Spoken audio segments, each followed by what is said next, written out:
안녕하십니까. 건설안전을 강의하는 최은정입니다. 자, 이번 시간은 건설안전 기사 실기 필답형 2019년 기출문제를 함께 풀어보도록 하겠습니다.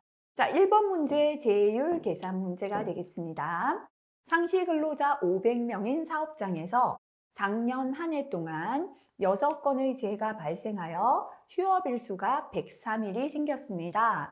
종합재해 지수를 계산하시오 했고요. 하루 8시간에 1년에 280일 근무한다 라고 했습니다. 우선 종합재해 지수 공식은 루트 도수율 곱하기 강도율입니다. 그래서 일단 도수율을 먼저 계산하겠습니다.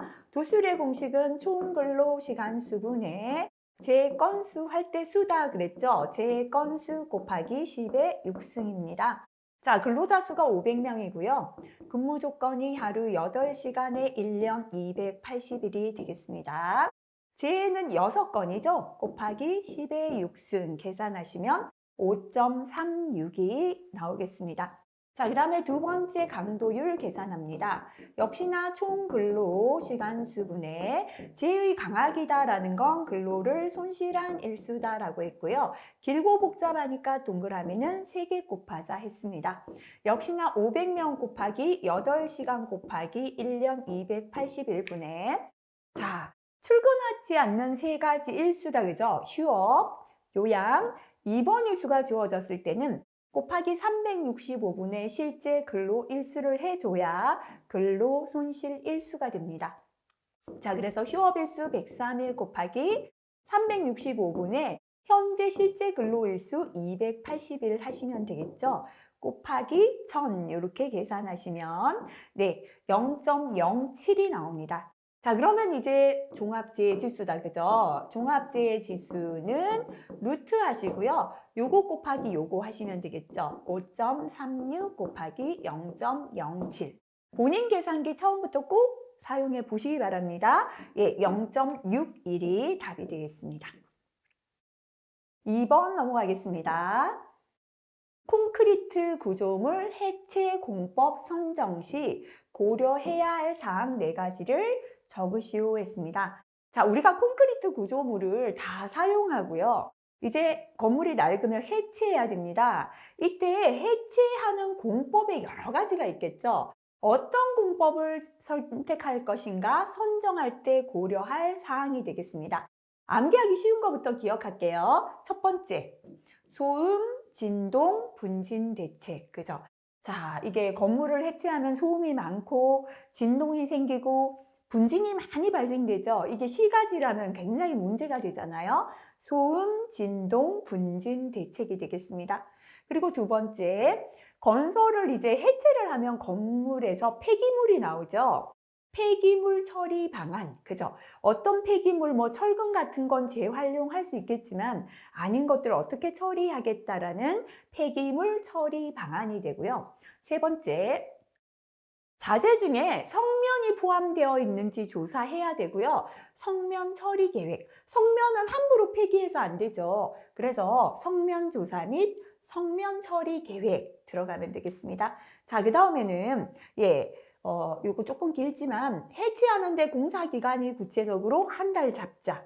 예산을 얼마 잡자. 주변이 어떻다. 요거를 다 고려해서 공사 기간, 예산, 주변 현황이죠, 그죠? 고려해서 공법을 선정하는 게 좋겠죠. 나머지 하나 해체 계획을 작성하고 구조 검토 실시 여부 들어가도 됩니다.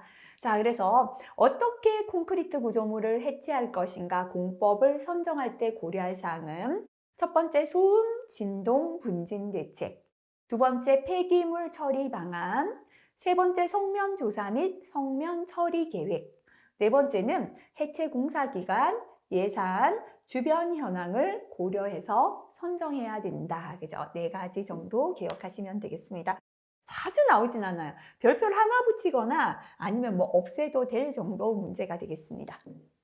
작업평까지 잘 나옵니다. 자, 작업자가 고소 작업을 하던 중 작업 발판에서 떨어지며 바닥에 부딪혀 상해를 입었습니다. 물음에 답하시오 했습니다. 자, 재해 발생 형태입니다. 그죠? 작업 발판에 떨어지며 바닥에 부딪혀 상해를 입었다 했는데요. 이때 사실은 잘 보셔야 됩니다.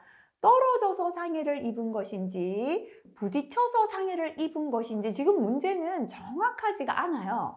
그래서 예를 들어서 떨어져서 바닥에 부딪히며 머리를 부딪혔는데 머리에 상해를 입었죠. 이럴 때는 부딪힘 접촉이 됩니다. 하지만 작업 발판에서 떨어져서 상해를 입었는데 떨어짐 때문에 뭐 예를 들어 뭐 뇌진탕이 왔다거나 머리를 다쳤다거나 뭐 이렇게 된다면 떨어짐이 되겠습니다. 그래서 이 부분 조금 애매한데요. 왜냐하면 이게 지금 문제가 공개되지 않다 보니까 문제가 정확하지 않을 확률이 있습니다. 그래서 이거 조금 삼각형으로 두고 실제 문제에서는 꼭 꼭 떨어지며 바닥에 부딪혀서 다쳤는데 이거 답이 꼭 떨어짐이 된다라는 건 아니다라는 겁니다. 떨어지며 바닥에 부딪혀 상해를 입었는데 예를 들어서 바닥에 머리를 부딪혀서 머리에 상해를 입었다 이렇게 나온다면 부딪힘 때문에 상해를 입은 거기 때문에 그때는 부딪힘 접촉이 됩니다. 하지만 떨어졌는데 떨어짐 때문에 상해를 입은 거라면 재발생 형태는 떨어짐이 됩니다. 요거는 지금 현재로 봐서는 문제가 정확하지는 않은 것 같은데요. 자, 그 다음에 기인물. 작업 발판에서 떨어졌기 때문에 지금은 작업 발판에서 작업하다가 작업 발판의 문제 때문에 떨어졌다. 그죠? 그때는 기인물은 작업 발판이 되겠습니다. 자, 그 다음에 바닥에 부딪혀서 상해를 입었죠. 이럴 때는 접촉한 부분이 바닥이기 때문에 바닥이 가해물이 됩니다. 작업 발판에서 떨어져서 바닥에 부딪혔지만 결국은 이거죠. 요 부분을 이렇게 설명해도 되는 거거든요. 요거는 작업 발판에서 떨어지며 바닥에 부딪혔다는 건 결국 작업 발판에서 바닥으로 떨어졌다라고 볼 수 있는 거예요. 그래서 요 문제만으로는 떨어짐이 됩니다.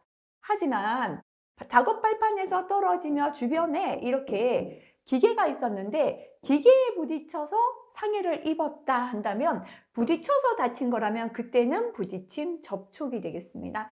아마 실제 문제는 조금 더 상세히 나오지 않았을까 싶고요. 그래서 요거는 문제를 잘 보시고 그렇게 답을 적어주시면 되겠습니다. 참고 내용 꼭 다시 한번 확인하고 지나가시면 좋겠습니다. 다음 보기는 산업안전보건법상 유해위험 방지계획서 제출 대상 건설업에 대한 설명입니다. 괄호에 적합한 내용을 적으시오 했습니다. 자, 반드시 지하가 아니라 지상 높이다. 그죠? 얼마? 31m 이상인 건축물 또는 인공구조물이고요. 미터가 있기 때문에 지금은 단위 안 적어도 되지만 단위가 없이 나올 수도 있으니까 기억하실 때는 단위까지 기억하시면 되겠습니다. 반드시 최대 지강 길이입니다. 그죠? 얼마? 50m 이상인 교량 건설. 다목적 댐, 발전용 댐, 요거는 전부 다 들어간다는 겁니다. 그 이외에 저수 용량이 2,000톤이 아니라 2,000만 톤 이상의 용수 전용댐, 지방 상수도 전용댐 등의 건설 공사죠. 연면적이 냉동냉장 창고는 좁은 기준이었죠. 그죠? 5,000이었죠. 제곱미터 이상의 냉동냉장 창고 시설의 설비나 단열 공사. 깊이가 10m 이상인 무슨 공사죠? 땅을 파는 불착 공사 들어갔습니다. 자, 그래서 꼭 기억해 주시고요. 자, 그 다음에 빠졌는 거 한번 볼게요. 지상 높이는 31m 이상이지만 연면적이 넓은 거 얼마였죠? 3만 제곱미터 이상인 건축물. 그 다음에 연면적이 좁은 건 5천 제곱미터였습니다. 그죠? 연면적이 좁은 5천 제곱미터 이상인 시설로서 다음 시설들은 뭐다? 사람이 많이 들어가는 거다. 이렇게 기억하자 그랬죠? 문화집회, 판매, 운수, 종교, 의료시설 중 종합병원, 숙박시설 중 관광숙박, 지하도 상가고요. 아까 여기 있었죠. 그죠? 냉동냉장 창고 5,000제곱미터 이상입니다. 자, 참고, 특급 암기법 꼭 다시 한번 보시기 바랍니다. 자, 감전을 일으키는 1차 감전 위험 요소를 3가지 적으시오 했습니다. 일단은 어디로 흐를수록 위험하죠? 심장 부근 흐를수록 위험하죠. 그죠? 첫 번째 통전 전류 크기고요. 전류가 클수록 위험하죠. 어디로? 심장 부근으로 흐를수록, 장시간 흐를수록 위험하죠. 그리고 전원의 종류는 직류 교류 중에서 교류가 더 위험하다 했습니다. 그죠? 통전 전류의 크기, 통전 경로, 통전 시간, 전원의 종류 중에서 적으시면 되겠습니다. 자, 그 다음 6번 자주 나오고 작업형에도 잘 나옵니다. B는 그 밖의 기상상태 불안정으로 인하여 날씨가 몹시 나빠서 작업을 중지시킨 후 또는 비계를 조립 해체하거나 변경한 후 그 비계에서 작업하는 때에는 당해 작업 시작 전에 점검을 해야 합니다. 비계의 작업 시작 전 점검 3가지를 적으시오 했죠. 그죠? 자, 암기법 보면서 생각해 볼게요. 첫 번째는 비계가 튼튼하게 조립되었나 봐야 되는데요. 연결부하고 연결할 때 사용했던 연결 재료나 연결 철물을 확인해야 합니다. 비계가 튼튼히 조립되면 비계에 발판을 매달죠. 발판 재료의 손상도 없고 발판이 부착된 상태도 괜찮은가 확인합니다. 그 다음에 손잡이가 탈락되지 않았나 보고요. 마지막에 전체 비계 기둥이 진화가 되거나 변형되거나 흔들리지 않는가 본다라고 했습니다. 그죠? 첫 번째 비계부터 확인할게요. 비계 연결부, 접속부의 풀림 상태.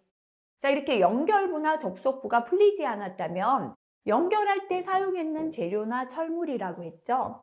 연결 재료, 연결 철물의 손상 상태 또는 부식 상태. 자, 이렇게 비계를 확인했다면 비계에 걸쳐 놓은 발판을 보자. 그죠? 발판 재료 손상 및 부착 상태 또는 걸림 상태.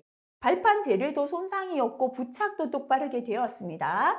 그렇다면 손잡이가 탈락되지 않았나? 손잡이 탈락 여부. 자, 손잡이도 올바르게 되어 있다면 전체 기둥이 침하되거나 변형되거나 흔들리지 않는가? 기둥의 침하, 변형 및 흔들림 상태, 이 정도 기억하시면 되고요. 또는 로프 부착 상태, 매단 장치의 흔들림 상태 적으셔도 되겠습니다. 자, 그 다음 7번 넘어가겠습니다. 건물 등 해체 공법의 종류를 5가지 적으시오 했습니다. 자, 일단은 첫 번째, 기계에 의한 해체가 있습니다. 자, 우리가 핸드 브레이커 같은 기계를 이용해서 깨는 거죠. 그죠?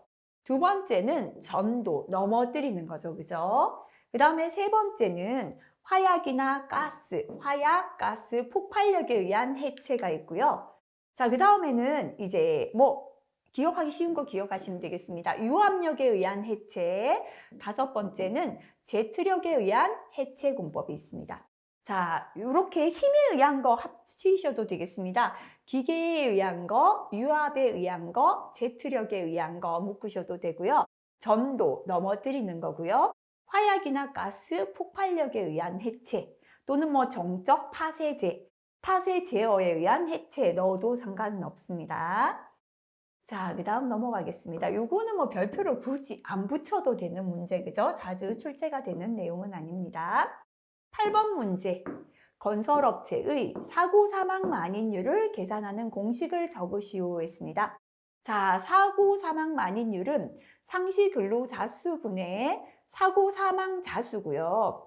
만인에 대한, 그래서 아래 위로 사람이죠. 밑에는 분모니까 많은 사람, 상시 근로 자수고, 위에는 사고 사망 만인율이니까 사고 사망 자수가 됩니다. 만인에 대한 비율이라서 곱하기 만을 한다, 이렇게 보시면 됩니다. 자, 여기에서 이제 상시 근로자수를 계산하는 공식입니다. 건설업 월 평균 임금 곱하기 12개월 하면 전체 임금이 나오겠죠. 전체 임금이 되겠죠. 분의 연간 국내 공사 실적액.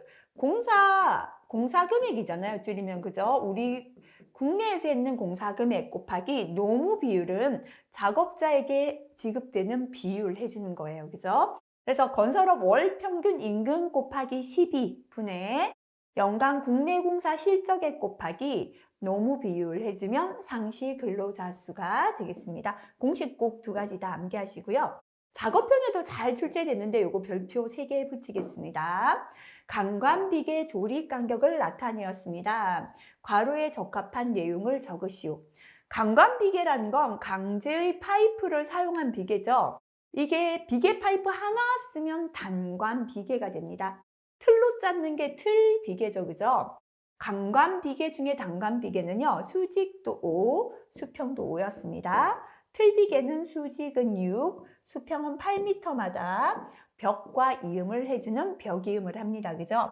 자, 강관비계가 아닌 통나무비계는 수직은 5.5, 수평은 7.5m마다 벽이음 또는 조립한다 기억하시고요. 자, 그 다음 10번 문제 넘어가겠습니다. 산업안전보건조직 중에서 라인형 조직의 장단점을 각 한 가지씩 적으시오 했습니다.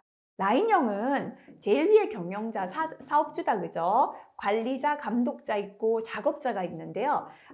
생산을 지시합니다, 그죠? 오늘 생산 100개 합시다 지시하면서 동시에 안전을 지시합니다.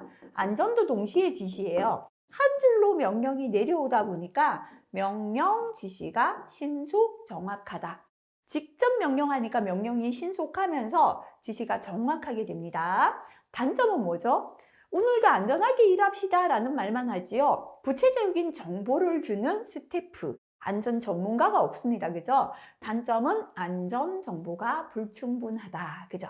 또는 한 가지 특징은 소규모 사업장, 100인 이하 사업장에 적합하다. 이런 게 특징이 되겠습니다. 자, 참고의 내용까지 다시 한번 꼭 확인하고 넘어가시기 바랍니다. 11번 문제, 작업형에도 잘 출제가 됩니다. 다음, 작업 중에 물체가 떨어지거나 물체가 떨어지는 게 낙하지요. 날아올 위험, 비례입니다. 그죠? 자, 그러면 낙하비례라는 용어는 이제 틀린 거 아닙니까? 라고 하는데요. 요거 설명드릴게요.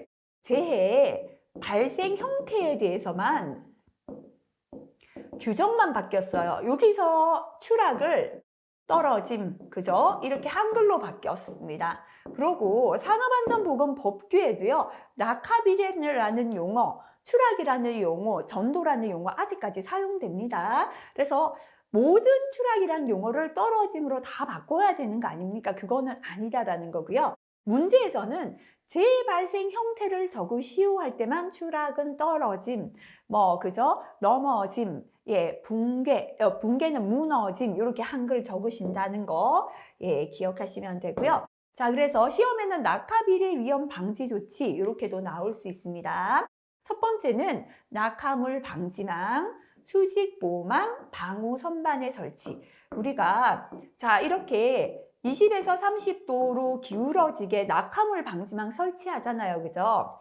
이거를 망이 아닌 이렇게 선반으로 질러버리면 이게 뭐냐면 그냥 전체 선반이에요. 망이 아니면 방호 선반 됩니다. 그 다음에 건물의 외부로 이렇게 만약에 밖에 도로가 있다면 이 안에서 떨어지고 넘어가지 말라고 수직으로 망을 쳐요. 요거는 수직 보호망. 그죠? 자, 그 다음에 이렇게 떨어질 물체가 있는 구역에 아무나 들어와서 안 되죠. 출입금지 구역을 설정하고 작업자는 안전모 등 보호구 착용합니다. 낙하물 방지망, 수직 보호망, 방호 선반의 설치, 출입금지 구역의 설정, 보호구의 착용 세 가지가 되겠습니다. 자주 나오고 있습니다. 보일링 현상의 방지 대책 세 가지를 적으시오. 자, 보일링은 계속 말씀드리죠. 그죠? 끓다라고 했죠. 끓는다. 그죠? 끓다. 끓으려면 물이 필요하고요. 그래서 원인은 지하수 때문이다 라고 했고 물이 잘 스며드는 사질 지반에서 생긴다 했습니다. 사질 지반에서 유동하는 지하수에 의해 또는 수위 차에 의해 어떻게 되는 거? 흙막이가 붕괴되는 현상인데요. 붕괴되는 모양이 모래와 물이 함께 솟구쳐 오른다 또는 모래의 액상화 현상이라고 해도 됩니다. 그래서 물을 처리해야 된다, 그죠? 물을 탈수해서 지하수 위를 낮춰줍니다. 첫 번째 지하수 위 저하. 차수벽, 차단하는 벽을 만들어서 지하수가 흘러 들어오지 않게 흐름을 바꿔주죠. 지하수 흐름 변경. 그 다음에 흙막이 벽을 땅속에 깊게 묻어서 붕괴되지 않게 합니다. 근입벽을 깊게 한다. 이 세 가지 중에 적으시면 되겠습니다. 자, 13번 넘어가겠습니다. 별표 3개가 되겠습니다. 산업안전보건법상 사업 내 안전보건 교육 중에서 근로자 정기안전보건 교육의 교육 내용 5가지를 적어라 라고 했는데요. 산업안전보건법 및 일반관리가 이제 바뀌었죠. 산업재해보상보험제도라고 바뀌었습니다. 그래서 요거 이렇게 수정할게요. 단 산업안전보건법 및 산업재해보상보험제도에 관한 사항은 제외하고 적어라. 자, 그래서 공통부터 한번 볼게요. 우리 관리감독자나 근로자나 모든 교육의 첫 번째 공통은 법을 알고 산업재해보상보험제도를 근로자가 알아야지만 이용하죠. 이게 첫 번째 공통입니다. 근로자는 법과 산재보상제도를 알죠. 그죠? 산업안전보건법령, 산업재해보상보험제도에 관한 사항. 근데 1번은요, 제외하고 적으라고 잘 나오니까 가지수에서 우리가 요거는 제외시키고 여유롭게 기억하자 그랬죠. 그 다음에 두 번째, 누구나 근로자라면 건강을 보존해야 합니다. 산업보건해야 된다, 그죠? 자, 그 다음에 직업병, 건강을 보존하고 직업병을 예방해야 됩니다. 그죠? 요거 자를게요. 산업보건 및 직업병 예방에 관한 사항. 모든 교육의 공통. 들어갑니다. 그죠? 그 다음에 누구나 스트레스를 예방해야 합니다. 그죠? 직무 스트레스 예방 및 관리에 관한 사항 모든 교육에 다 들어가 있습니다. 그 다음에 괴롭힘과 폭언을 예방해야 됩니다. 직장 내 괴롭힘, 고객의 폭언으로 인한 건강장애 예방 및 관리에 관한 사항 이것도 모든 교육 다 들어가 있죠. 자, 그런데 요건 조금 기니까요. 가지수가 된다면 요거 조금 빼셔도 되겠습니다. 그죠? 자, 그 다음에 근로자는 유해위험 환경을 관리하자 그랬죠? 유해위험, 작업환경 관리에 관한 사항. 요것도 채용시 교육을 빼고 우리 그저 근로자, 관리감독자, 근로자라면 주변에 있는 유해위험은 스스로 관리하자 들어갑니다. 그죠? 자, 그래서 네 번째 요걸 하고요. 그 다음에 이렇게 유해 위험을 관리하다 보니까 일하면서 안전하고 사고를 예방하게 됩니다. 그죠? 유해 위험을 관리해서 일하면서 안전하고 사고 예방하게 되더라. 산업안전 및 사고 예방에 관한 사항. 이까지 전부 다가 관리감독자, 근로자 공통입니다. 그죠? 자, 그렇다면 근로자는 이것만 따로 떼면 됩니다. 건강하고 질병이 없는 근로자가 일을 잘하죠. 건강 증진 및 질병 예방. 아예 이거를 빼시고요. 나머지 다는 뭐다? 근로자와 관리 감독자 공통입니다. 그래서 공통 적어도 됩니까 하시는데요. 공통을 안 적어버리면 가지수가 나오지 않거든요. 1번 법과 산업재해보상보험제도를 제외하고는 나머지 공통 적어도 괜찮습니다. 자, 그래서 공통부터 다시 기억할게요. 관리감독자나 근로자 정기교육의 공통 첫 번째, 그죠? 법하고 산재보상제도 빼고 할게요. 누구나 건강을 보존해야죠. 산업보건 및 직업병 예방해야 합니다. 산업보건 및 직업병 예방에 관한 사항. 누구나 일할 때 스트레스 없어야 됩니다. 그죠? 직무 스트레스 예방 및 관리에 관한 사항. 누구나 괴롭힘, 폭언 당하지 않아야 됩니다. 직장 내 괴롭힘, 고객의 폭언으로 인한 건강장애 예방에 관한 사항. 그 다음에 누구나 주변에 있는 유해 위험은 스스로 관리할 줄 알아야 됩니다. 유해 위험, 작업환경 관리에 관한 사항. 이게 4번이 되네요. 그죠? 자, 이렇게 주변에 있는 유해 위험을 스스로 관리하다 보니까 일하면서 안전하고 사고 예방하게 됩니다. 이렇게 연결하라 그랬죠. 산업안전 및 사고 예방에 관한 사항. 그죠? 자, 그렇다면 요까지가 뭐다? 관리감독자, 근로자, 정기교육 공통. 벌써 5가지 나왔잖아요. 그죠? 근로자만 한 가지 더 넣자면 건강해야 일 잘하니까 건강 증진 및 질병 예방에 관한 사항 들어간다라고 기억하시면 되겠습니다. 자, 그 다음에 14번은 안전보건 표지 별표 3개입니다. 안전보건 표지 명칭을 적으시오. 걸어가지 마라. 그죠? 보행금지입니다. 점화원이 있어서 불이 붙는 건 인화성 물질 경고고요. 떨어지는 물체가 있다. 그죠? 낙하물 경고. 동그라미 안에 십자는 녹십자 표지가 되겠습니다. 자, 산업안전보건법상의 안전보건 표지는 전부 다시 한번 꼭 확인하시라 말씀드립니다. 자, 그 다음에 2회 기출 문제 보겠습니다. 예, 별표 3개다, 그죠? 자, 우리 앞에서 크레인의 작업 시작 전 점검 나왔는데요. 이동식 크레인의 작업 시작 전 점검사항 3가지를 적으시오. 자, 이동식 크레인은 바퀴가 있어서 달려가면서 물체를 매다는 거다 그랬잖아요. 자, 이렇게 바퀴가 있어서 달려갈 때는요. 지반이 안 좋아도 사고 납니다. 그죠? 줄이 끊어지도 물체 떨어지는 사고 난다 그랬죠. 그려가지고 기억하십시오. 와이로프가 통하고 있는 곳 및 작업 장소, 집안의 상태, 합치자라고 했습니다. 그 다음에 두 번째도 스탑 기능이고 세 번째도 스탑 기능인데요. 이 스탑 기능을 따로 떼야 됩니다. 자, 첫 번째 스탑은 와이로프를 감아 올리다가 멈추는 권과 방지 장치 및 그 밖의 경보 장치 기능. 감아 올리다가 일정 거리를 자동으로 멈춰도 되고요. 또는 삐삐삐 이렇게 알려주면 작업자가 스탑을 눌러도 됩니다. 그래서 권과 방지 장치 및 경보 장치의 기능 이렇게 들어가고요. 그 다음에 사고 직전에 전체 스톱시켜도 되겠죠, 그죠? 브레이크, 클러치 및 조정 장치 기능 이렇게 3가지입니다. 자, 첫 번째 이동식 크레인의 작업 시작 전 점검은 첫 번째 와이로프가 통하고 있는 곳 및 작업 장소, 집안의 상태. 두 번째는 와이로프 감아 올리다 스탑하는 권과 방지 장치 및 경보 장치의 기능. 세 번째는 사고 직전에 전체를 스탑시키는 브레이크, 클러치 및 조정 장치의 기능 이렇게 3가지 되겠습니다. 참고 꼭 확인하고 지나가시고요. 자, 자주 나옵니다. 그죠? 안전보건 표지 명칭을 적으시오. 손이 있고 금지다. 그죠? 사용 금지죠. 예, 점화원에 불이 붙는 인화성 물질 경고. 자, 요 번개죠, 그죠? 고압 전기 경고. 적어보지 않으면 이게 시험장 가면 헷갈립니다. 고압이었나, 그냥 전기 경고였나, 특고압이었나, 그죠? 그래서 고압 전기 경고다, 그죠?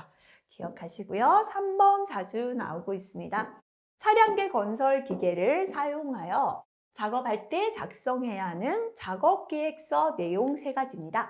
첫 번째 차량은 달려가야 되니까 어디로 달려가라 알려주자 그랬습니다. 이렇게 연결, 그죠? 차량계 건설기계 운행 경로가 됩니다. 건설기계도 종류가 많고요. 성능이 다 다르죠. 이 기계는 어떤 종류이며 어떤 성능의 기계다 넣어줘야 된다. 그죠? 차량계 건설기계 종류 및 성능이 됩니다. 작업계획서는요. 일하는 방법은 당연히 들어가야 일을 하죠. 그죠? 차량계 건설기계에 의한 작업 방법 이렇게 3가지가 되겠습니다. 자, 중요하다. 그죠? 산업안전보건법에 의한 안전인증 대상, 안전모의 종류와 사용 구분에 따른 용도를 적으시오 했습니다. 자, 일단 안전인증 대상은요. AB, AE, ABE, 형은 붙여도 되고 빼도 상관없습니다. 3가지입니다. 그죠? 자, 요거를 사용 구분에 따른 용도라고 했으니까 설명하시면 되겠습니다. A라는 건 물체의 낙하 비례고요. B는 사람이 떨어지는 추락이죠. 물체의 낙하 비례 및 추락에 의한 위험을 방지 또는 경감시킨다 해도 되겠습니다. A니까요. 물체의 낙하 비례고 E는 감전 방지죠.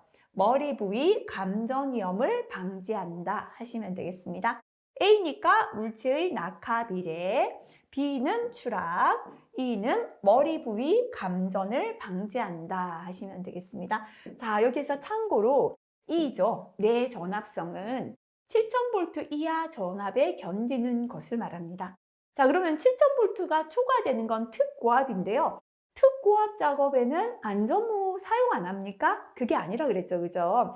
안전모가 100% 견딜 수가 없기 때문에 예, 정전 작업을 하거나 이격거리를, 그죠? 안전거리 떨어져서 작업하거나 이런 예, 조치를 해야 된다라는 뜻이 되겠습니다.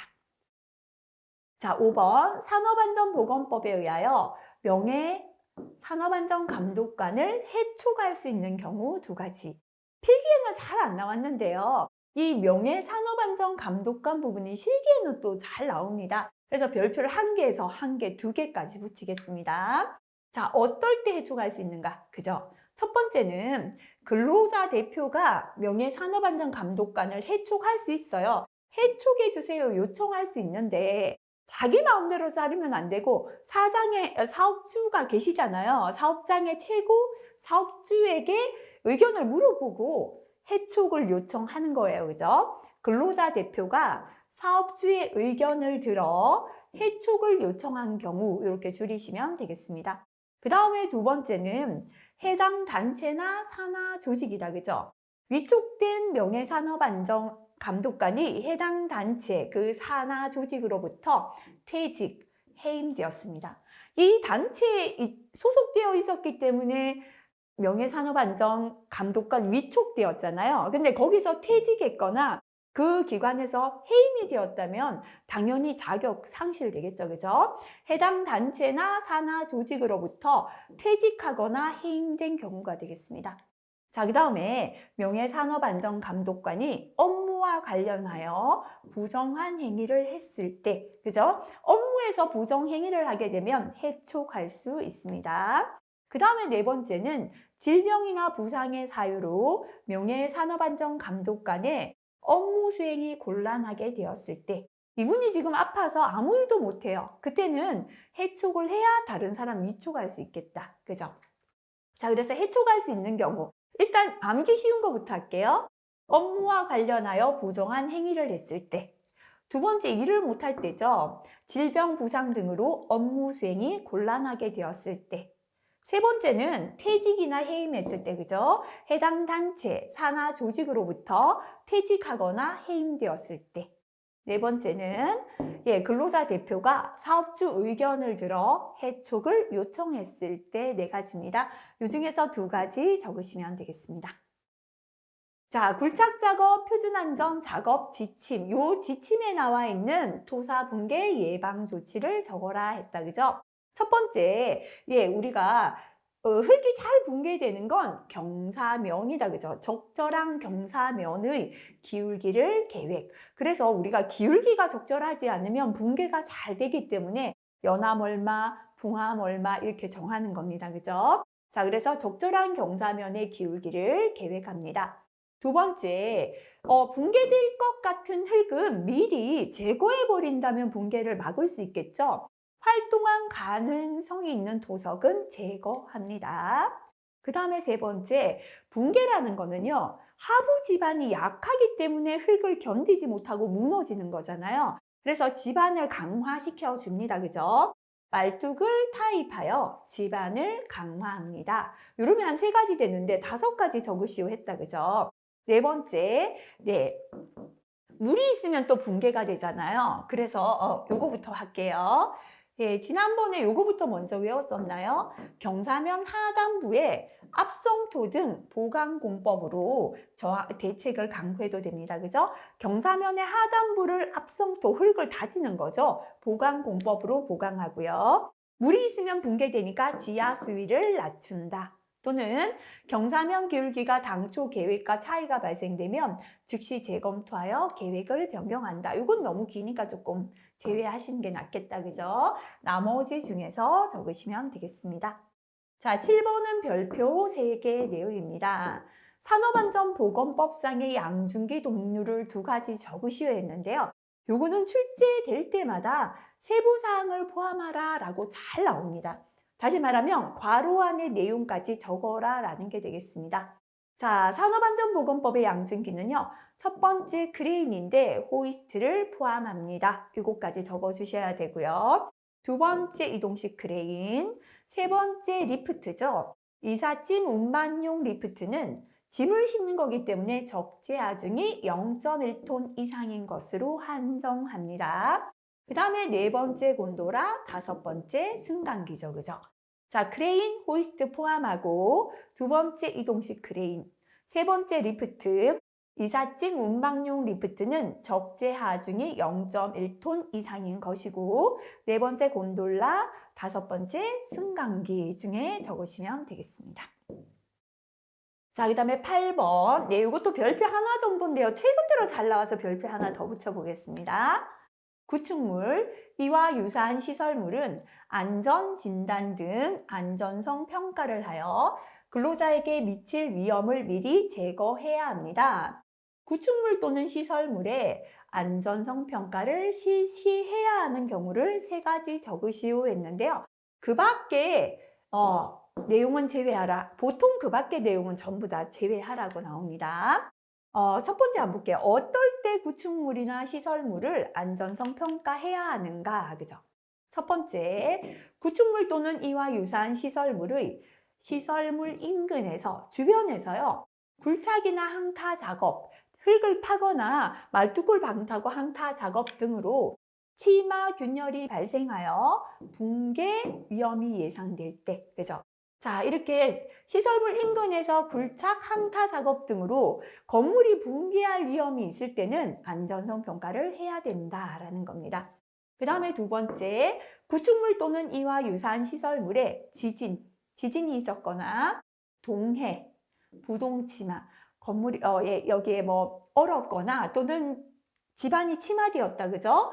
균열 비틀림이 발생했을 때, 지진 등으로 기억 안 나시면 이렇게 조금 줄이셔도 됩니다. 지진이나 부동치마 등으로 균열이나 비틀림이 발생했을 때도 붕괴 우려 있으니까 위험성 평가해야 합니다. 세 번째, 구조물, 건축물 그 밖의 시설물이 자체 무게, 적설, 풍압, 그 밖에 부과되는 하중으로 붕괴 위험이 있을 때, 이것도 다 적지 않고요. 눈이 많이 오면 붕괴되잖아요. 바람 많이 불어도 붕괴되죠. 적설, 풍압 등 부과되는 하중으로 붕괴 위험 있을 때 이렇게 줄이셔도 되겠습니다. 네 번째, 화재 등으로 구축물 또는 이와 유사한 시설물의 내력, 견디는 능력이 심하게 저하되었을 때, 기억나시면 화재 등으로 넣어주시면 더 좋고요. 화재 등으로 시설물의 내력이 심하게 저하되었을 때, 불이 나면 철근 같은 게 불에 타면서 강도 저하 생기죠. 이때 내력이 떨어집니다. 그죠? 다섯 번째, 오랜 기간 사용하지 않던 구축물을 재사용하게 되어 안전성을 검토해야 하는 경우입니다.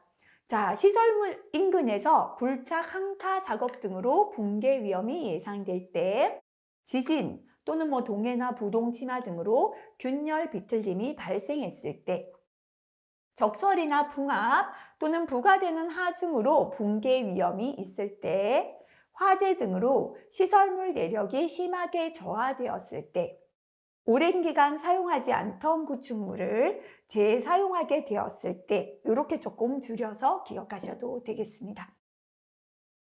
자, 그 다음 9번 넘어가겠습니다.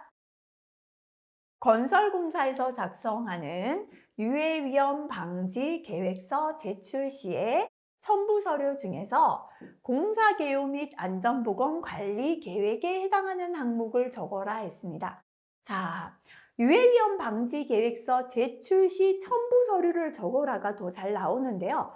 첨부 서류 중에서 공사 개요 및 안전보건 관리 계획에 해당되는 항목을 적어라라고 했습니다. 공사 개요니까요. 요거 가지고 갈게요. 공사 개요서. 그 다음에 공사 개요니까 공사 개요서 들어갔다면 전체 공정표. 어떻게 공정이 이루어지겠다. 그죠? 공사에 대한 설명이잖아요. 공사 개요서, 전체 공정표, 공사에 대한 설명 넣는다 생각하시고요. 안전보건 관리 계획이다. 그죠? 첫 번째 사람이 있어야죠. 안전관리 조직표. 돈이 있어야 관리하잖아요. 산업안전보건관리비 사용계획. 그 다음에 재해가 났을 때 어떻게 연락하고 대피하겠다라는 재해위험 시 연락 및 대처 방법, 대피 방법. 그죠? 한 요렇게 3가지 이렇게 하면 5가지 되죠. 그죠? 그 이외에 공사 현장의 주변 현황, 주변과 관계를 나타내는 도면, 건설물, 사용기계, 설비 등의 배치를 나타내는 도면 들어가도 상관없습니다. 다시 한번 볼게요. 건설공사의 유해위험 방지 계획서 제출 시 첨부 서류 중에서 공사개요 및 안전보건 관리 계획에 해당되는 항목입니다. 자, 공사개요에 해당되는 게 공사개요서, 전체 공정표 들어가고요. 안전보건관리계획에 안전관리 조직표, 산업안전보건관리비 사용계획, 재위험 발생 시 연락 및 대피 방법까지 하면 5가지 되겠습니다. 자, 그 다음 10번 넘어가겠습니다. 사업주는 중대재해가 발생한 때에는 어떻게 해요? 지체 없이 바로라는 거죠. 그죠? 내용을 관할 지방고용노동관서장에게 전화를 하거나 우리 중대재해 났습니다. 또는 팩스 보내거나 그 밖에 적절한 방법으로 보고하게 되어 있습니다. 자, 중대재해 발생 시 보고해야 하는 내용, 그죠? 자, 그러면 앞에서는 우리가 어떤 사업장에서 누가 사업장 개요 및 근로자 인적사항, 언제 어디서 뭐 어떻게 재해 재발 방지했다. 요거는 뭐냐면요. 중대재해가 아니고 산업재해가 발생되었을 때 사업장에 기록해서 보관해야 될 내용이었습니다. 지금 이 문제는 중대재해가 발생되면 지체 없이 바로 전화를 하거나 팩스나 적절한 방법으로 노동부에 보고해야 되는데 그때 뭐를 보고하는가 2가지입니다. 비슷하죠. 발생 개요 및 피해 상황, 어떻게 해서 발생되었고 몇 명이나 다쳤다. 조치 및 전망, 뭐 몇 개월이나 치료해야 되고 어떻게 해야 되겠다라는 겁니다. 그죠? 그래서 발생 개요 및 피해 상황, 어떻게 해서 발생되었고 몇 명이나 다쳤으며 조치 및 전망, 재해를 재발 방지 위해 어떤 조치했고 몇 개월이나 치료해야 되겠다. 조치 및 전망, 이렇게 2가지 되겠습니다. 11번 문제입니다. 비탈면의 보호공법의 종류 4가지. 우리가 도로를 달려가다 보면요. 이렇게 언덕이나 비탈면이 있으면 흙이 붕괴되지 않도록 여러 가지 보호를 해놨다. 그죠? 첫 번째는 식생공입니다. 식물을 심는 거예요. 보통은 잔디를 심어서 흙의 붕괴를 막는 거죠. 2번째는 블록 붙임공. 여기에 보면 블록을 이렇게 돌로 된 블록을 쫙 붙여서 흙의 붕괴 막는 거죠. 그죠? 또는 콘크리트 격자공 비슷합니다. 또는 콘크리트를 전체적으로 뿜어서 붙이기 하는 거죠. 그죠? 식생공, 블록 붙임공, 콘크리트 격자공, 콘크리트 뿜어 붙이기 공, 뭐 요 정도 기억하시면 되겠습니다. 12번 넘어갑니다. 작업평에도 중요합니다. 다음 보기는 작업 발판의 설치 기준에 관한 설명입니다. 자, 1번 비계 높이가 2m 이상, 추락이 우려되는 장소다. 그죠? 장소에 설치하는 작업 발판의 폭은 얼마 이상? 40cm 이상으로 하고 발판 재료감 틈, 발판과 발판이 이렇게 틈이 있다면 요 사이 틈은 3cm죠. 그죠? 3cm 이하가 돼야 되고 전체 폭은 40cm 이상 되어야 합니다. 그죠? 3cm 이하로 합니다. 선박이나 보트 건조 작업에서 선박 블록 또는 엔진실 이렇게 굉장히 좁잖아요. 이럴 때는 발판 폭을 40cm까지 하기가 자체 공간이 좁으니까 부족할 수 있죠. 이렇게 선박 블록 엔진실 등의 좁은 작업 공간에서 작업 발판을 설치할 때 작업 발판의 폭은 10cm 줄여서 30cm 이상 할 수 있고요. 걸친 비계, 비계를 걸치는데요. 이때는 걸치는 부분 때문에 폭을 좁게 할 수 없는 경우가 있어요. 발판의 폭은 재료간의 틈은 3cm 이하여야 하는데 발판을 이렇게 걸치다 보니까 발판 재료간의 틈이 3cm 이하로 유지하기가 곤란할 때는 5cm 이하까지 허용을 해준다라는 겁니다. 이 부분 잘 안 나왔거든요. 그래도 이거까지 기억하시고요. 작업 발판 재료는 뒤집히거나 떨어지지 아니하도록 작업 발판이 이렇게 있다. 그죠? 한쪽에만 이렇게 지지물에 연결하면 안 된다는 겁니다. 그죠? 반드시 2곳 이상을 고정해야 됩니다. 밑에 한쪽에 지지물 고정하고 이쪽에도 이렇게 고정을 시켜야 됩니다. 그죠? 2 이상의 지지물에 연결하거나 고정한다. 자, 기억하시고요. 자, 작업 발판 설치 기준 참고 내용 꼭 한번 확인하고 지나가시면 좋겠습니다. 13번입니다. 다음 보기 내용 중에서 안전관리비로 사용할 수 없는 항목을 4가지 골라보라 했습니다. 그죠? 산업안전보건관리비는 산업안전은 제가 별표 2개 정도 붙이는데요. 건설에 더 자주 나오니까 개상하는 거나 이렇게 찾는 거, 그저 별표 3개 붙였습니다. 첫 번째, 공사장의 경계를 표시하기 위한 가설 울타리. 자, 산업안전보건관리비는요, 안전을 주 목적으로 할 때만 사용할 수가 있어요. 현재는 위험지역에 설치한 울타리는 위험지역에 작업자가 들어가지 못하게 하는 안전의 목적이죠. 근데 공사장이 여기까지가 공사장입니다라는 경계를 표시하는 건 안전의 주 목적이 아니잖아요. 그죠? 그래서 1번 사용할 수 없죠. 그죠? 1번 맞습니다. 자, 1번 사용할 수 없다에 체크하겠습니다. 2번 안전보조원의 인건비인데요. 자, 이렇게 전담해서 일하는 안전관리자가 선임이 되어 있을 때는 안전을 보조하는 인건비로 사용할 수가 있다. 그죠? 자, 그 다음에 세 번째 경사 범면의 보호망. 보호망이라는 게 범면은 경사면이라고 보시면 돼요. 보호하는 망은 흙의 붕괴를 막아주잖아요. 그래서 이것도 안전 목적이다 볼 수 있겠죠. 자, 그 다음에 개인 보호구, 개인 장구, 보관시설. 개인 보호구나 장구를 안전하게 보관하는 목적, 안전 목적이니까 가능합니다. 자, 그 다음에 현장 사무소의 휴게시설. 작업자들이 적정한 휴식을 가질 필요 있죠. 보건으로, 그죠? 그래서 이렇게 현장에 있는 일하는 근로자를 위한 적정 휴게시설, 안전관리비 사용할 수 있습니다. 자, 그 다음에 6번에 근로자에게 일률적으로 지급하는 보냉, 보온장구. 일률적이다가 문제입니다. 전체 근로자에게 다 주는 보온이나 보냉은 사용할 수 없어요. 특별히 찬 작업에서, 한랭 작업에서 근로하는 근로자들에게 보온 장구를 준다면 사용할 수 있어요. 굉장히 더운 작업에서 작업하는 근로자들에게 지급한다면 보냉 사용할 수 있지만 일률적으로 준다는 건 안전의 목적이다 볼 수 없죠. 그래서 이것도 사용할 수 없습니다. 7번, 안전을 위한 교육장이죠. 설치비 가능합니다. 8번에 작업장 방역, 소독비, 방충비. 그죠? 이것도 작업장이죠. 그래서 작업 근로자의 보건을 위한 방역이나 소독비나 방충비도 사용할 수 있습니다. 자, 그 다음 9번에 실내 작업장의 냉난방 시설을 설치비, 유지비, 그죠? 그래서 이렇게 냉난방 시설을 설치하는 비용까지는 안 되고요. 이게 특별히 우리가 추운 작업에 종사하거나 할 때 이렇게 난방할 수 있는 유류비까지는 사용할 수 있게 되어 있습니다. 근데 지금은 그냥 보통의 실내 작업장에 냉난방을 설치하는 비용, 유지비 사용할 수가 없습니다. 자, 그 다음에 안전보건 정보를 교류한다 했죠. 그냥 정보라고 하면 사용할 수 없어요. 근데 안전보건에 대한 정보를 교류하기 위한 모임, 사용비, 요거 사용할 수가 있다라고 보시면 되겠습니다. 자, 그래서 요거요. 다시 한번 확인해 주시면 좋겠습니다. 사용 불가 내역, 그죠? 구체적으로 한 번씩 읽어보시고 넘어가시면 좋겠습니다. 자, 그 다음 넘어가겠습니다.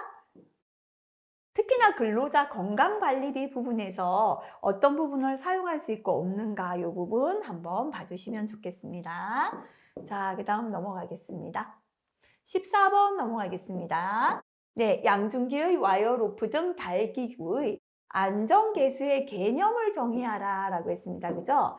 자, 우리가 양중기 와이어 로프 등 달기구 안전개수는 근로자가 탑승하는 운반구 지지할 때는 10 이상, 화물의 하중을 직접 지지할 때 5 이상, 훅이나 샤클, 클램프, 리프팅 빔은 3 이상, 그 밖의 경우 4 이상이라고 했죠. 안전계수가 뭔가를 묻고 있습니다. 그죠? 자, 달기구 절단 하중, 위험한 하중의 값을 그 달기구에 걸리는 하중, 현재 사용하는 하중 안전한 값으로 하중의 무슨 값, 최대값으로 나눈 값이다. 그죠?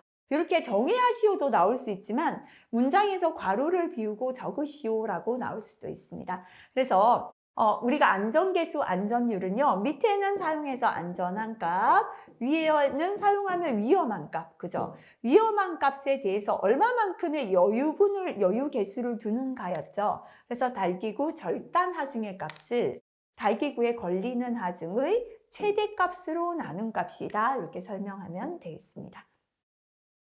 자, 그 다음 넘어가서 사회기출문제 풀이하겠습니다. 네, 요거는 별표 한 개 더 붙이겠습니다. 토속 붕괴의 외적 원인에 해당하는 세 가지 그랬습니다. 그죠? 자, 흙이 붕괴되는 외적인 원인. 밑에 거 먼저 볼게요. 토속 붕괴의 내적인 원인은 흙 자체잖아요.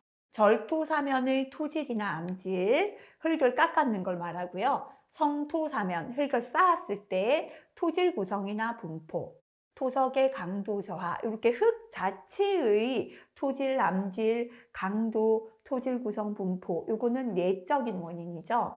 이거를 제외한 나머지가 토속 붕괴 외적 원인이다. 그죠? 첫 번째는 너무 경사나 기울어지게 흙을 쌓으면, 이렇게 쌓으면요, 같은 높이지만 이렇게 쌓는 것보다 이게 붕괴 잘 되잖아요. 그죠?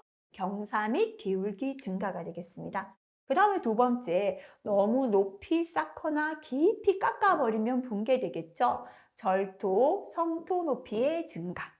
세 번째, 흙을 깎거나 쌓아놨는 주변에서 계속해서 진동을 가하거나 반복해서 하중 가하면 붕괴되겠죠. 공사에 의한 진동, 반복 하중의 증가. 네 번째, 흙의 붕괴를 일으키는 첫 순위, 그죠? 물이다라고 했죠.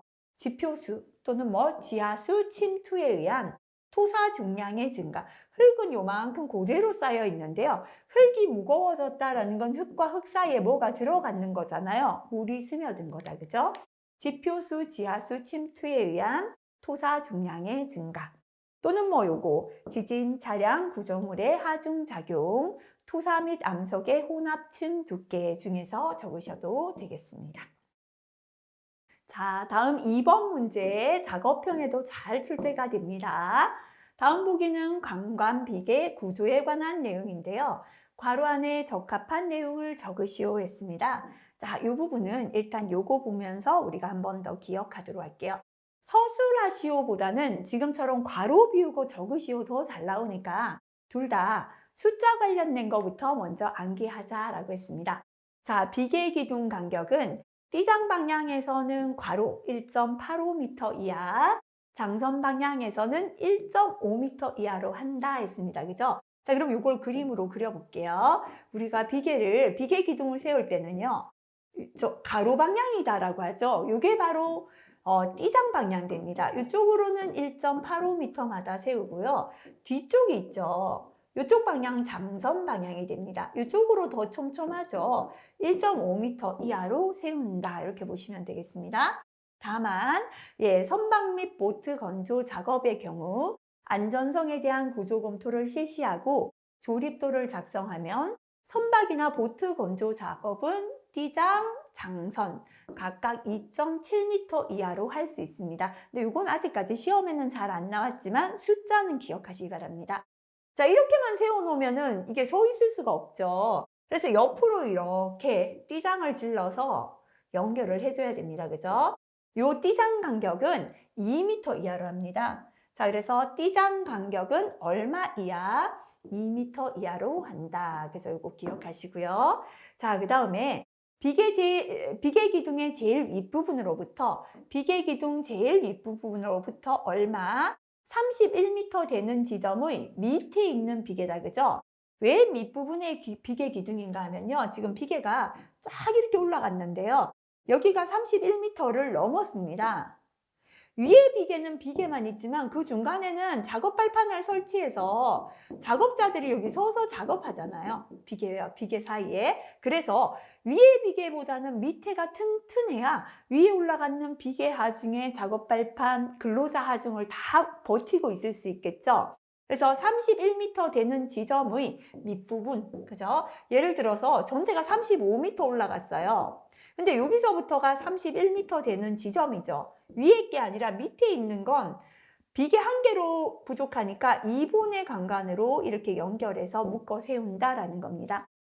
제일 윗부분으로부터 31m 되는 지점의 밑부분의 비계 기둥은 어떻게 한다? 2본의 간관으로 묶어 세운다 했고요. 비계 기둥 간 적지 하중, 비계 기둥과 기둥 사이 여기 올라갈 수 있는 하중은 400kg을 초과하지 않을 것이라고 했습니다. 그죠? 자, 여기까지 숫자가 나왔고요. 그 다음 또 숫자 한번 볼게요. 자, 그 다음에 비계 기둥에는 항상 기둥은 잘 미끄러지니까 미끄러지거나 침하는 것을 방지하기 위하여 밑받침 철물을 사용하거나 깔판, 깔목, 그죠? 그래서 이렇게 밑에는 깔판이나 깔목 써서 침하도 안 되고 미끄러지지 않게 밑받침 철물을 사용하거나 깔판, 깔목을 사용해서 밑둥잡이를 설치합니다. 그 다음에 이렇게 연결한 부분 있죠? 접속부, 교차부는 아무 거 가지고 이렇게 묶어 놓으면 안 돼요. 철사로 묶으면 철사 약해서 끊어지겠죠? 적합한 부속 철물 사용해야 됩니다. 이어주는 이음 철물, 연결하는 연결 철물, 베이스 철물, 이렇게 연결 부속 철물을 사용하고요. 교차 가세로 보강합니다. 아까 우리가 이제 이렇게 비계 기둥을 세웠죠. 자, 그래서 이렇게 세우고요. 이쪽에 띠장 방향 1.5m, 1.85m였죠. 장선이 더 촘촘했잖아요. 그죠? 띠장 방향으로 1.85m, 장선 방향 1.5m 세웠잖아요. 그 다음에 이걸 연결해주는 띠장을 이렇게 연결했잖아요. 그죠? 그런데 띠장 연결했는데요. 두 개 비계 기둥이 다리가 이렇게 벌어질 수 있죠. 그래서 이렇게 교차 가세로 보강한다. 이렇게 교차 가세로 보강한다. 기억하시고요.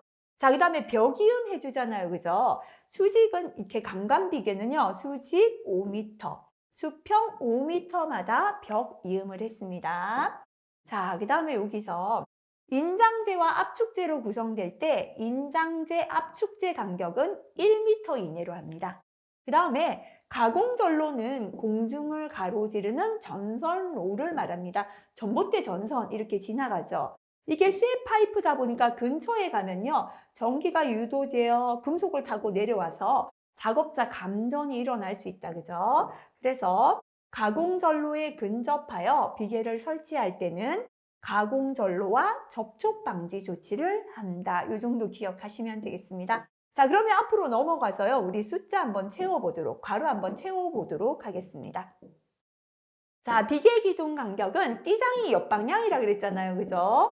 뒤로 가는 게 장선이다라고 했죠? 이게 더 넓었습니다. 얼마? 1.85m. 그죠? 그 다음에 뒤로 가는 장선이 더 촘촘했죠? 1.5m 이하로 한다. 그죠? 기억하시고요. 띠장 간격 이렇게만 세우면 서 있을 수 없으니까 이렇게 옆으로 띠장을 질렀잖아요. 요거는 몇 미터 이하? 2m 이하로 한다라고 했습니다. 그래서 2m 이하가 되겠습니다. 비계 기둥의 제일 윗부분으로부터 몇 미터? 31m 되는 지점의 밑부분의 비계 기둥은 위의 하중을 다 버텨야 되니까 하나로는 약하다라고 했죠. 2분의 강간으로 묶어 세웁니다. 비계 기둥 간의 적재 하중은 얼마? 400kg을 초과하지 않아야 된다. 그죠? 자, 이렇게 일단은 숫자 먼저 정리하시고 이제 숫자 기억해서 문장 적는 연습 이렇게 하시는 게 더 쉬우실 것 같습니다. 3번 문제 넘어가겠습니다. 산업안전보건법에 의하여 사업주는 근로자가 작업을 할 때 발생할 수 있는 산업재해를 예방하기 위하여 필요한 조치를 해야 합니다.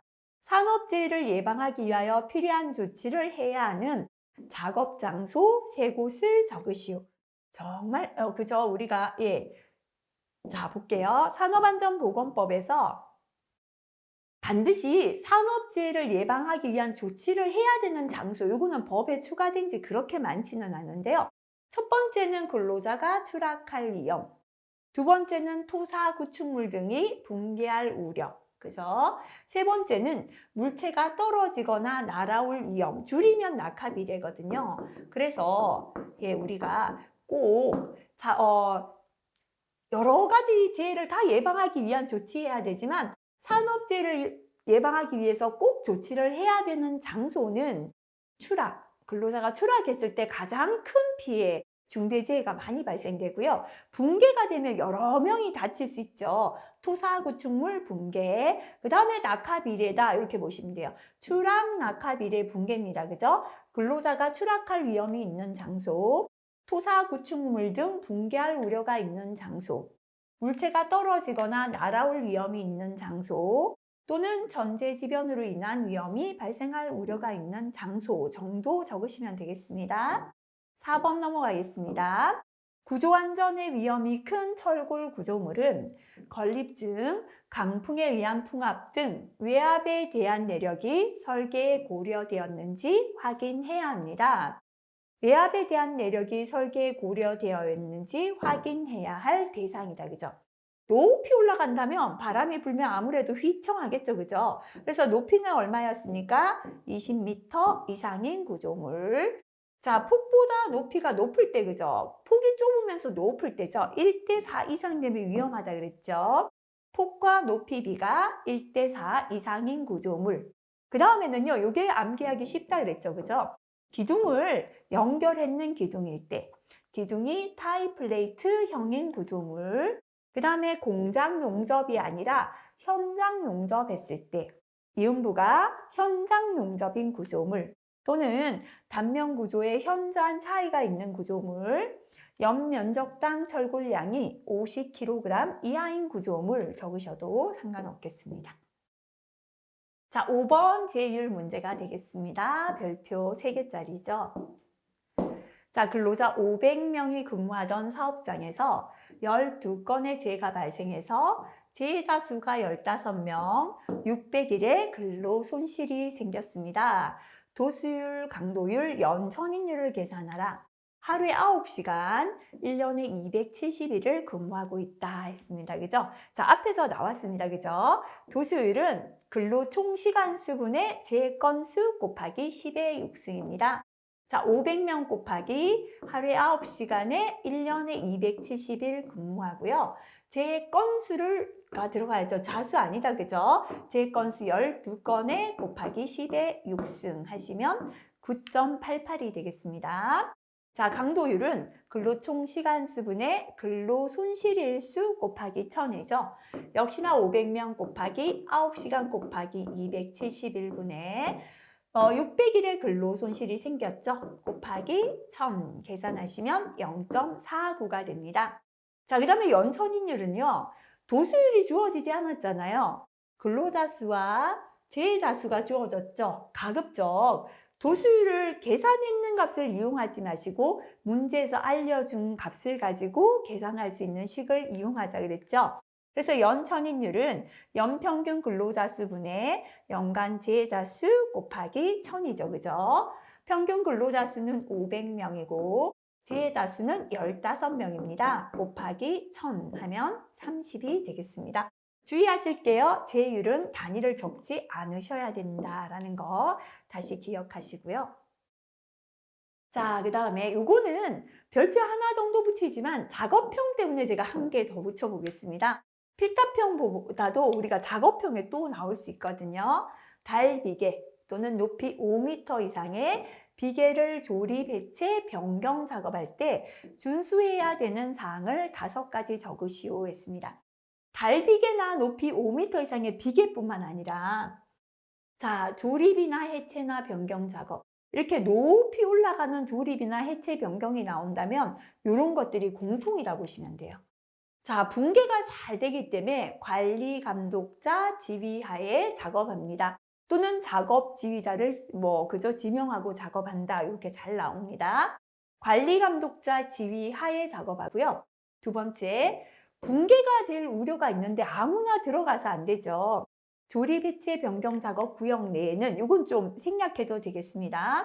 작업에 종사하는 근로자 외의자의 출입을 금지시키고 그 내용을 보기 쉬운 장소에 게시. 그래서 작업장에 관계 근로자 외 출입 금지 이렇게 적어놔야 된다는 거죠. 그죠? 자, 그 다음에 높이 올라갈 때 거의 이게 공통이죠. 그죠? 비나 눈 그 밖의 기상 상태 불안정으로 날씨가 몹시 나쁠 때는 작업을 중지합니다. 이렇게 세 개는 조립이나 해체 변경 작업에서 거의 공통 들어간다 보시면 돼요. 이런 걸 묻는 게 나온다면 처음 보는 거더라도 비우지 마시고 요거를 적으시면 됩니다. 뭐든지 높이 올라가는 걸 조립, 해체, 변경할 때는 첫 번째 관리 감독자 지휘하에 작업합니다. 두 번째, 작업에 종사하는 근로자 외의자의 출입을 금지시키고 관계 근로자 외 출입 금지 조치 이렇게 줄여도 되겠습니다. 그 내용을 보기 쉬운 장소에 게시합니다. 세 번째, 날씨가 몹시 나쁠 때는 작업을 중지합니다 하시고요. 네 번째, 재료나 기구나 공구를 올리거나 내리는 때, 예를 들어서 비계를 지금 조립하고 있는데요. 이거를 던져서 올리고 공구를 던져 내리면 안 되죠. 달줄, 예, 달포대 그랬죠. 그죠? 공구를 이렇게 포대에 담아요. 포대를 묶어서 줄로 이렇게 끌어올리고, 그 다음에 사용하고 남은 걸 포대에 넣어서 줄로 내려준다. 요겁니다. 그래서 재료, 기구, 공구를 올리거나 내릴 때는 달줄, 달포대를 사용합니다. 그 다음에 자, 요거는 비계를 조립, 해체, 작업할 때만 해당됩니다. 원래 높이가 2m가 넘어가면 작업 발판의 폭은 40cm 이상 되어야 되죠. 근데 현재는 비계가 완전하게 조립이 안 되었기 때문에 발판 폭이 좁아요. 그죠? 폭 20cm 이상의 발판을 설치하고 추락 우려가 있기 때문에 근로자는 안전대를 사용하도록 하는 등 근로자 추락 방지를 위한 조치를 합니다. 자, 그래서 한 5가지 적으시겠네요. 그죠? 관리 감독자 지휘 하에 작업하고 작업에 종사하는 근로자 외 출입 금지하고 그 내용을 보기 쉬운 장소 게시합니다. 날씨가 몹시 나쁠 때 작업을 중지합니다.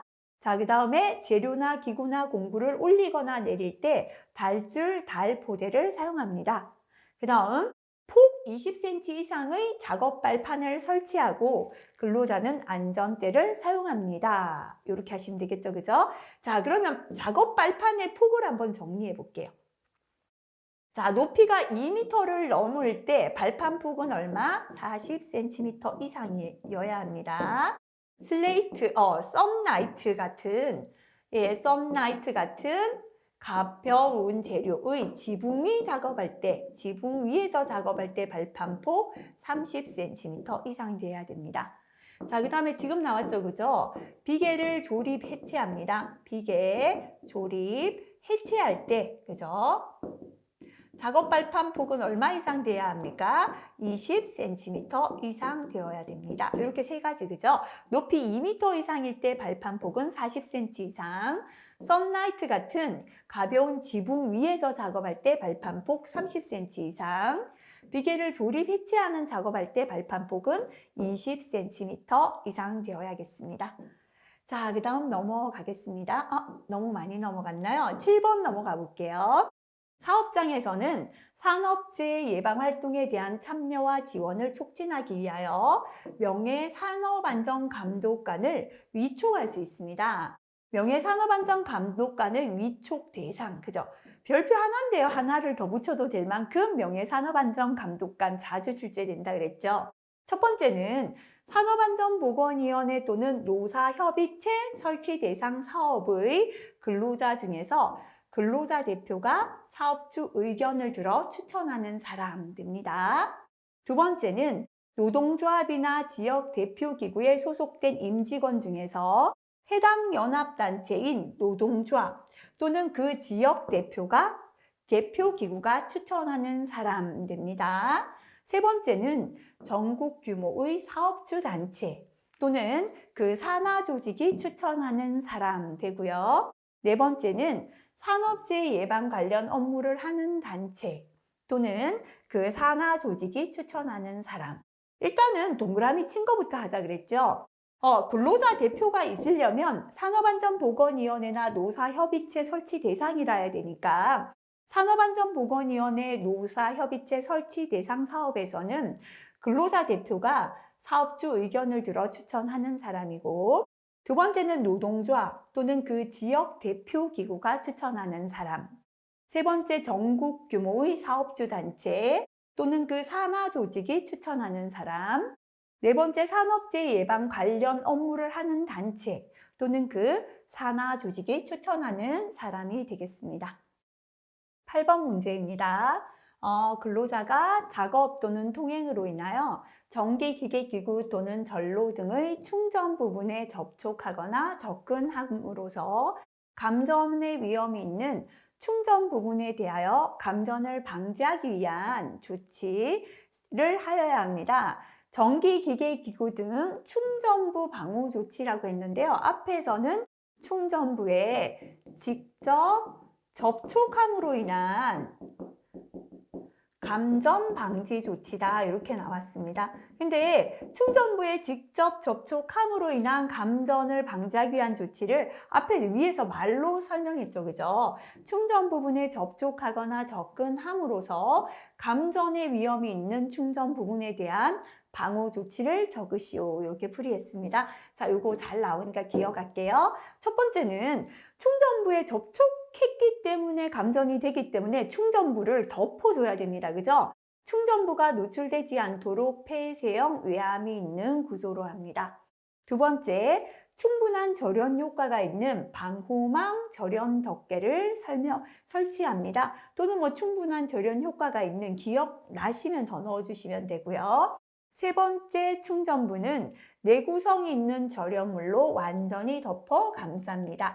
일단은 노출되어 있는 충전부를 덮어주는 거다. 그죠? 폐쇄형 외암에 넣거나 방호망, 절연 덮개, 망이나 덮개로 덮거나 절연물로 완전히 감싸버린다. 요 세 가지죠. 그 다음에 두 가지는 사람이 접근할 수 없는 곳에 설치하거나 출입이 금지되는 장소에 설치한다 했죠. 그죠?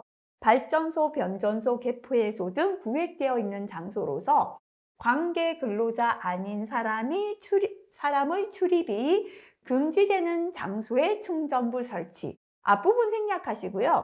관계 근로자 아닌 사람의 출입이 금지되는 장소에 충전부를 설치하고 위험 표시를 한다. 이렇게 줄이시고요. 다섯 번째는 전주 위, 철탑 위 등 아무나 못 올라가잖아요. 그죠? 관계 근로자 아닌 사람이 접근할 우려가 없는 장소에 충전부를 설치한다.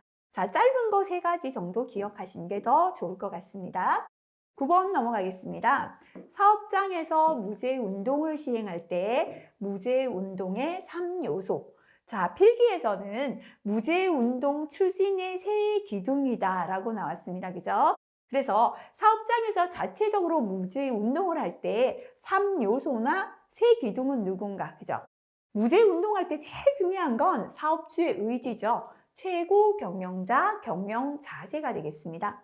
자, 이렇게 경영자께서 안전이 제일 중요하다, 무죄로 가자, 경영 자세를 가지셨다면 중간 관리자들이다. 그죠? 라인 관리자에 의한 안전보건 추진. 중간에 있는 라인 관리자가 안전보건을 추진해줘야 합니다. 자, 그 다음에 세 번째는 무죄 운동은 각각 개인이 하는 운동이 아니죠. 직장 내 자주 안전 활동, 근로자들이 모인 소집단 활동이 활성화되어야 한다. 그랬죠. 그죠? 최고 경영자 경영 자세, 라인 관리자에 의한 안전보건 추진, 직장의 자주 안전 활동의 활성화, 이렇게 세 가지 되겠습니다. 자, 넘어가서 10번 문제, 그죠? 별표 3개가 되겠습니다. 산업안전보건법에 의하여 자율안전 확인을 받아야 하는 대상 기계기구 세 가지를 적으시오. 자, 암기법으로 암기 다시 한번 해볼게요. 자율안전 확인을 받아야 되는 기계기구는요, 뭐를 만드는 기계기구인가 하면 산업용 로봇을 만드는 기계다 생각할게요.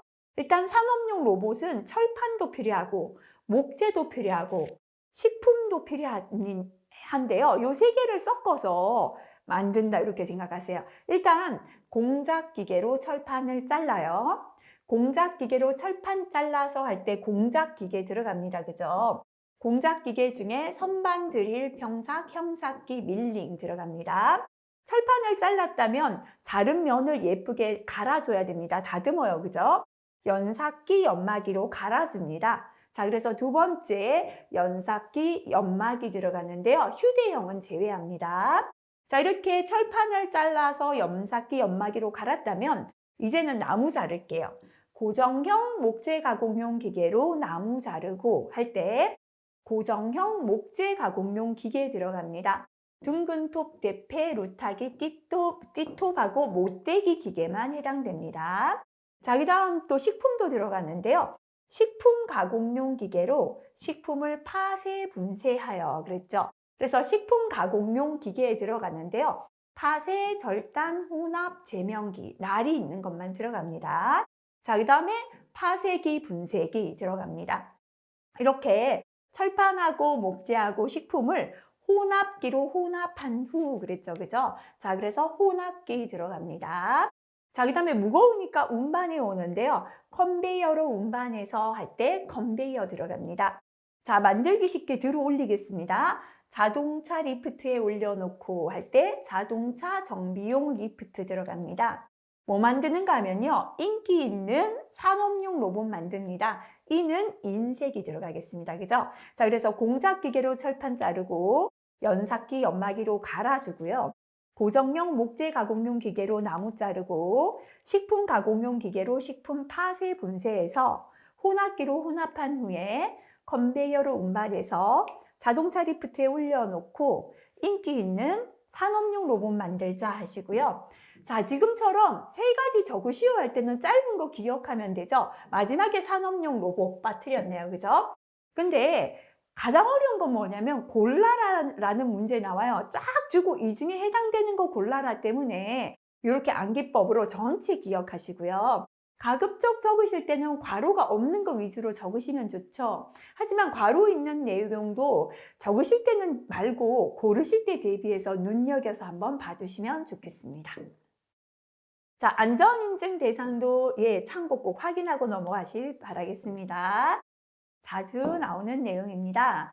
차량계 건설 기계를 사용하는 작업을 하는 경우 작성해야 하는 작업 계획서에 포함해야 하는 사항을 세 가지 적으시오 했습니다. 자, 일단 차량이니까 달려가는 경로를 알려주자 그랬죠. 차량계 건설 기계 운행 경로입니다. 건설 기계도 종류가 많으니까요. 작업 계획서에는 이 기계는 어떤 종류고 성능이 어떻다 넣어주자 그랬습니다. 차량계 건설 기계 종류 및 성능 들어갑니다. 작업 계획서니까요. 일하는 작업 방법은 기본이다 했습니다. 차량계 건설 기계에 의한 작업 방법 이렇게 세 가지 되겠습니다. 자, 12번 별표 3개입니다. 불착면 기울기 높이 기준 중 괄호에 적합한 내용 그랬습니다. 습지하고 건지를 생각하면요. 습지는 물이 있어요. 높이 쌓으면 안 그래도 물이 있어서 강도가 약하니까 넓게 쌓자 그랬죠. 그죠? 이게 1.5일 때 1입니다. 그죠? 그래서 1대 1에서 1대 1.5 뒤에 숫자가 클수록 밑면이 넓어지는 거라고 했습니다.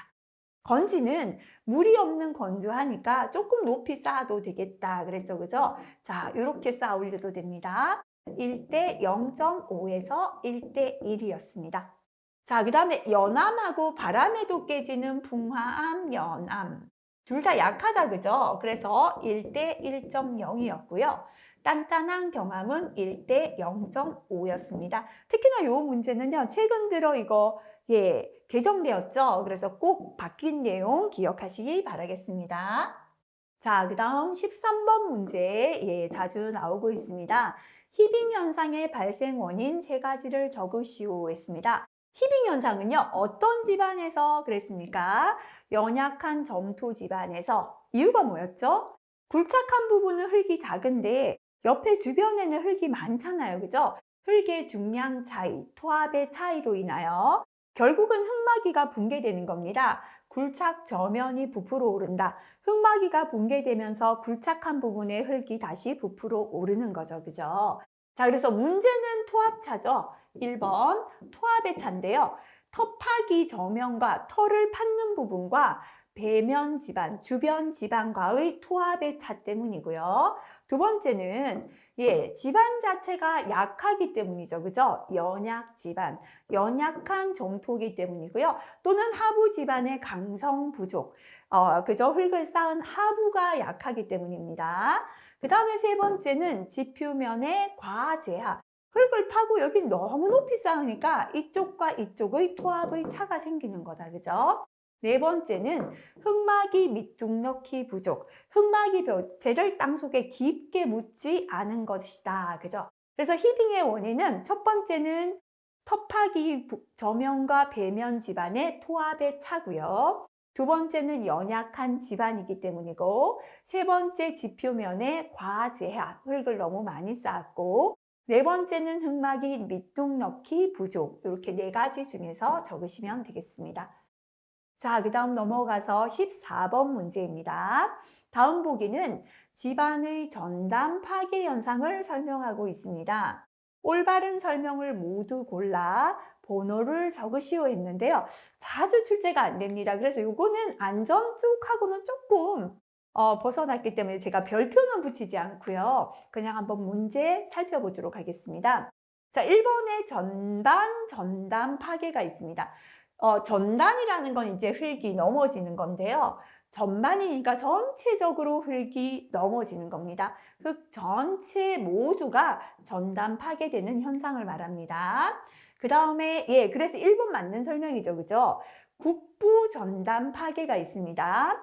자, 요거는 일부 부분에서 발생되는데요. 주로 느슨한 사질토, 점토. 여기 사질토는 모래가 점착력이 없죠. 점토는 원래 자체가 약하죠. 그래서 전체가 넘어지는 게 아니라 이렇게 국부적으로 사질토나 점토에서 잘 발생되는 국부 전단 파괴가 있습니다.